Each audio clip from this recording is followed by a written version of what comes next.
Assalamualaikum warahmatullahi wabarakatuh. Kami dari kelompok 5 akan membuat laporan hasil observasi tentang teman marga satwa Ragunan. Sebelumnya, perkenalkan nama saya Muhammad Diani Ramadan.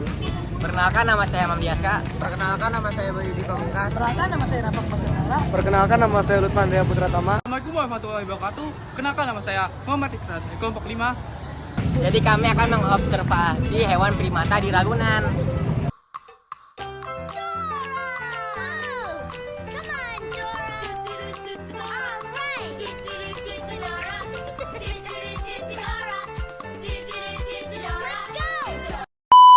Kalian mau tahu nggak sejarah singkat Taman Marga Satwa Ragunan?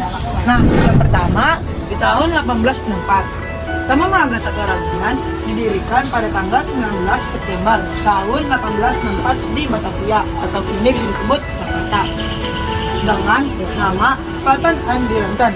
Ini pertama kali dikelola oleh Himpunan Penyayang Flora dan Fauna Batavia atau bisa disebut Kultur Rejuvenizing Independent and Direnten.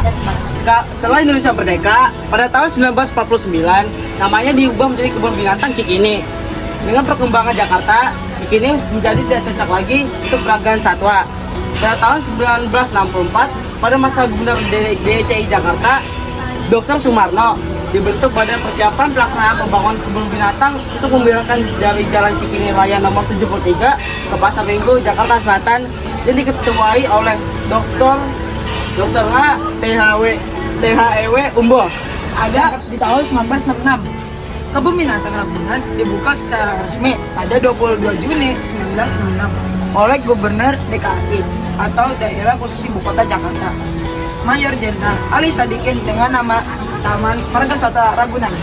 Pada tahun 2015, Taman Marga Satwa Ragunan berubah namanya menjadi Kantor Pengelola Taman Marga Satwa Ragunan sesuai dengan Peraturan Daerah Nomor 12 Tahun 2014 tentang organisasi perangkat daerah. Nah, yang terakhir di tahun 2023.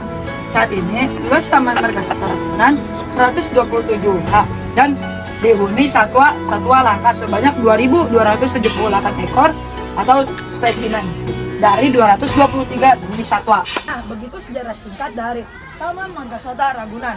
Selanjutnya kami akan ke tempat tujuan utama kami, yaitu Pusat Primata Smutser. Inilah pemandangan dari Taman Marga Satwa Ragunan pada pagi Sabtu hari ini.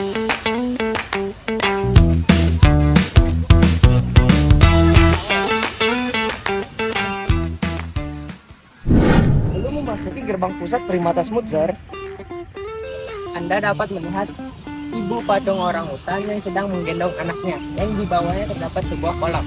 Nah, sekarang kita sudah sampai di tujuan utama kita, yaitu Pusat Primata Smutser.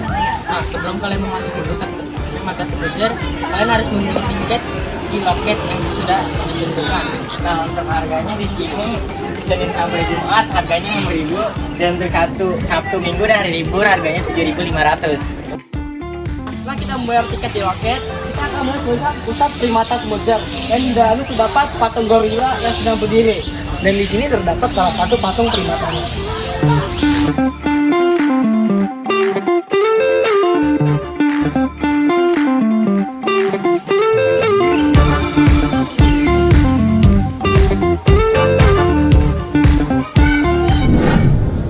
Yang pertama, kita menemukan siamang, yaitu siamang gibbon atau nama latinnya Chilobates syndactylus.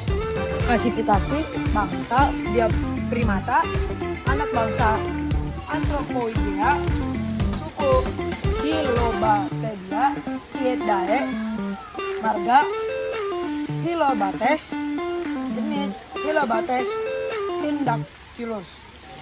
Habitat hutan tropis primer, hutan sekunder, hutan dataran rendah sampai hutan pegunungan sampai ketinggian 3.800 mdpl. Perkembangan lama kebuntingan 200 sampai 210 hari. Melahirkan anak satu jarang kembar. Jarak kelahiran anak yang satu dengan yang lain 3 sampai 4 tahun. Lama hidup selama 35 tahun. Pakannya daun, buah, biji-bijian, bunga, dan serangga. Contoh siamang ada di pohon itu.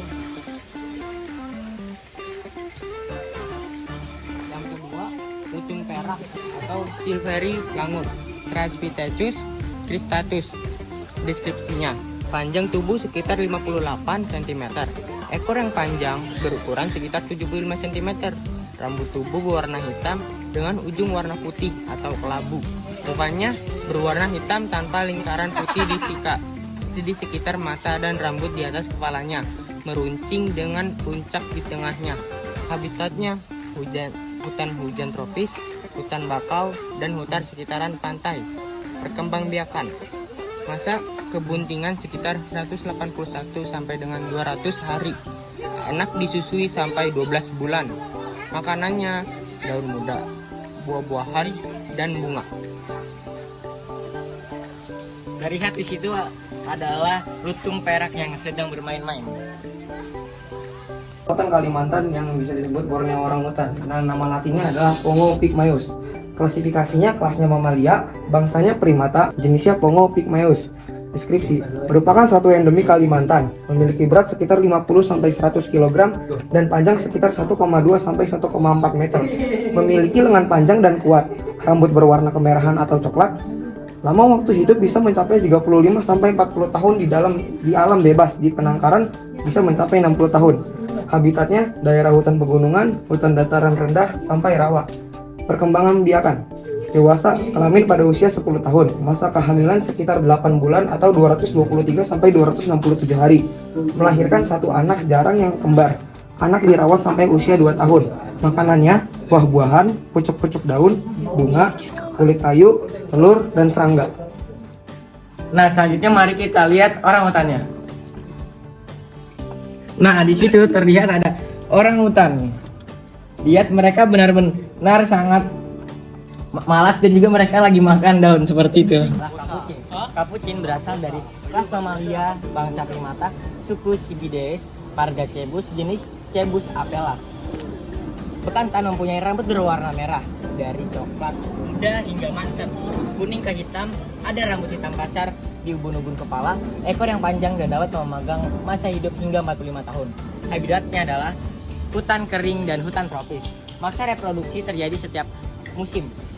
Dewasa kelamin untuk betina 4 tahun, jantan 8 tahun, masa kebuntingan sekitar 100 hingga 180 hari. Anak-anak dirawat induknya sampai umur 9 bulan. Makanannya adalah rumput, semak, biji, dan umbi. Bisa kita lihat di sini ada bekantan yang berukuran masih kecil.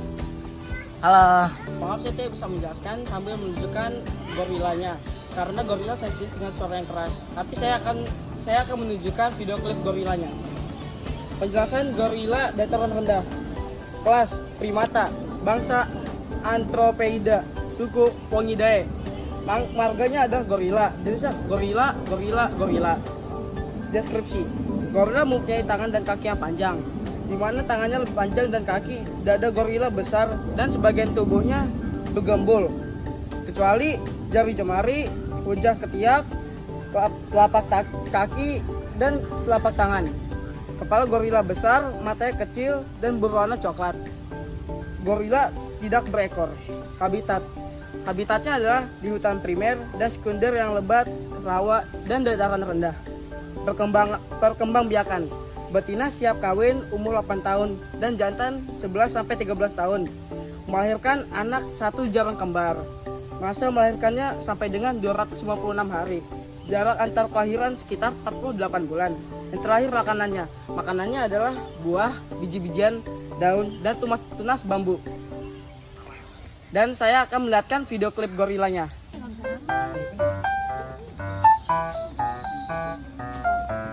Lima fakta gorila. Yang pertama, primata terbesar yang masih hidup. Yang kedua, sangat kuat. Yang ketiga, sangat pintar. Yang keempat, tidak agresif terhadap manusia. Yang kelima atau yang terakhir, mereka semakin terancam punah. Jadwal pemberian makan pada gorila. Sesi pertama jam 9, sesi kedua jam 12, sesi ketiga jam 3, dan sesi yang terakhir jam 4.30. Primata Sambuja. Pusat Primata Sumber adalah salah satu pusat primata berkelas internasional yang mempunyai peranan dalam konservasi primata Indonesia dan sekaligus sebagai jendela informasi primata. Berbagai jenis primata Indonesia terwakili di sini dengan beberapa jenis primata eksotisnya, antara lain orangutan, gorila, simpanse, dan jenis primata apa dari dalam dan luar negeri lainnya. Kompleks seluas 13 ha dirancang dengan konsep open zoo, di mana satwa yang tinggal di dalamnya seolah-olah berada di habitat aslinya. Memasuki area pusat primata Sumber, Anda akan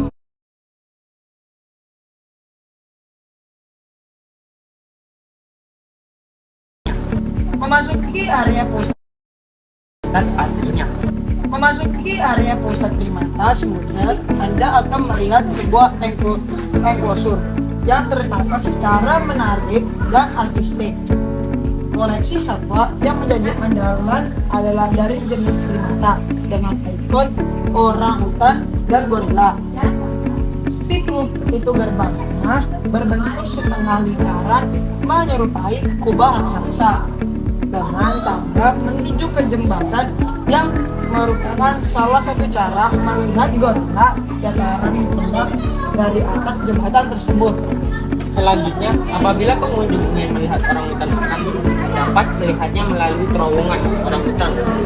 Di dalam terowongannya, dari atas jembatan Anda dapat mengamati gorila yang merupakan salah satu jenis kera terbesar di dunia. Berat tubuhnya mencapai lebih dari 100 kilo. Pada jam 12 siang, pengunjung akan dapat menyaksikan petugas memberikan makanan atau feeding time gorila. Atraksi ini sangat menarik dan karena pengunjung bisa melihat secara langsung bagaimana gorila yang pemalu ini makan. Berikut sejarah pusat primata Sumber. Terdapat di pusat primata Sumber ini ada ruang lokasi,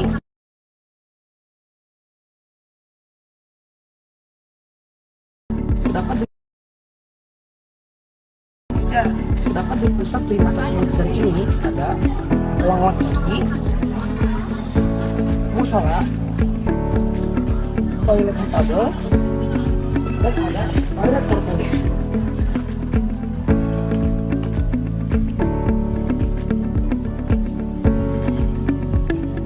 Jadi kesimpulan hasil observasi kita adalah Taman Pusat Primata Sumber di Ragunan adalah salah satu pusat konservasi dan edukasi primata terbesar di Indonesia.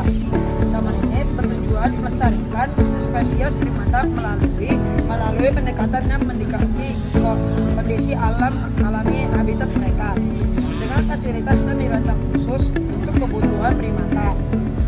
Sumber juga menyediakan ruang edukasi bagi pengunjung untuk meningkatkan pemahaman mengenai pentingnya menjaga keberagaman hayati, terutama primata yang terancam punah.